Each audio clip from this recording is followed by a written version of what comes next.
আগের দিনের ভিডিওতে তোমাদের দেখিয়েছিলাম যে আমি মাটির বাড়িটা তৈরি করেছি। সত্যি কথা বলতে বাড়িটা দেখে মনে হচ্ছিল যেন ছুটে সেখানেই চলে যায়। সবাই বলে মাসির বাড়ি, পিসির বাড়ি, মামার বাড়ি, শ্বশুর বাড়ি, বাপের বাড়ি। কিন্তু দেখো, আমি বলতে পারবো এটা কিন্তু আমার নিজের বাড়ি। হ্যাঁ, আমার এতটাই ভালো লাগছে, তোমাদেরকে কি বলবো।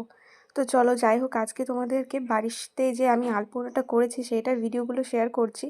দেখো, এখানে আমি একটা ধাপির মতো করেছি, সেখানে আমি দুটো ছোট ছোট লক্ষ্মীর পা আর আরও কিছু ডিজাইন করেছি। বাড়ির উঠোনেও কিন্তু একটা বড় করে আলপনা দিয়েছি। আর তুলসী মঞ্চটাও কিন্তু আমি সুন্দরভাবে আলপনা আর লিখে দিয়েছি। আর আমাদের বাঙালির ঐতিহ্যই হলো বাড়িতে পুজো পার্বণ যাই হোক না কেন আমরা কিন্তু আলপনা দিয়ে সাজিয়ে রাখি। আর বেশ কিছু জায়গায় দেখা যায় এখনও এই ঐতিহ্য বহন করা হয়। তো যাই হোক, ভিডিওটা কেমন লাগলো শেষ পর্যন্ত দেখে অবশ্যই জানিও। আর ভালো লাগলে লাইক শেয়ার দিয়ে পাশে থেকো। টাটা।